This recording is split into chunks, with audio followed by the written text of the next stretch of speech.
Dahil sa Kim Pao, maraming tao ang patuloy na lumalaban sa buhay, kahit matindi ang karamdaman.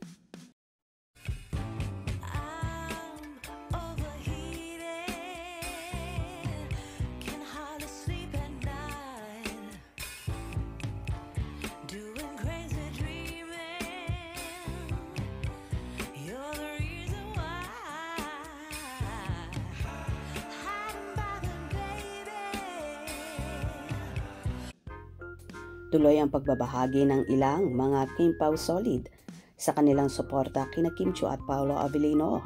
Partikular na sa ilalabas nilang movie na may Love Will Make You Disappear.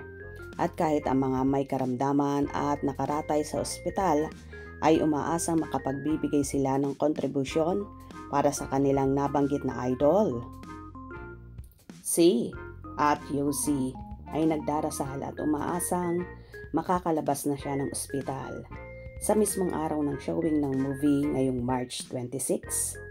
Ipinoste nito sa kanyang ex ang larawan ng kanyang kamay na may nakaturok na dextrose needle.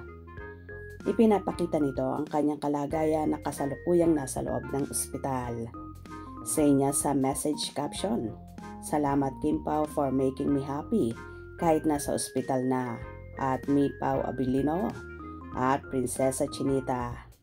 Sana ma-discharge na before March 26. Hashtag my love will make you disappear." Bukod sa nasabing fanay, isang OFW naman sa Dubai ang kumukuha ng lakas sa pakikipaglaban sa sakit ng cancer sa iniidolo niyang Kim Pao. Sa tsikahan namin kay Rachel Lucas, ang tanging nagpapasaya sa kanya at maging positibo sa kanyang hinaharap na karamdaman ay ang pagsubaybay sa mga ganap ng Kim Pao. Ilan pa sa mga nabasa naming direct message sa aming Facebook ay nagbigay testimonya na nagbago ang buhay nila dahil sa Kim Pao.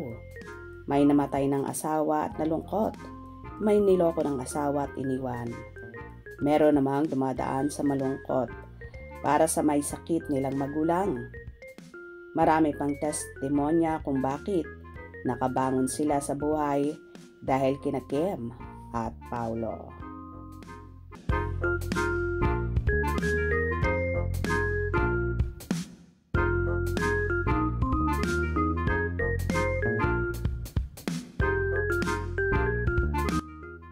Ibang klase talaga ang Kim Pao na tila stress reliever sa marami, lalong higit sa mga may sakit, sa mga OFW na nalulungkot sa buhay, sa mga taong nalulumbay na pilit kinakaya at humuhugot ng lakas dahil sa Kim Pao. Nabubuhayan sila ng loob kapag nakikita na nila sina Kim at Paolo, lalong higit ang pakilig nila palagi kung saan nababawasan ang sakit na nararamdaman nila. Ang ilan kapag nakikita ang Kim Pao. We pray sana nga po na ang mga may sakit ay gumaling na at sana mas marami pang mapasaya at matulungan ang tambalan ni Kim at Paolo. Hope you enjoyed. Please subscribe for more info.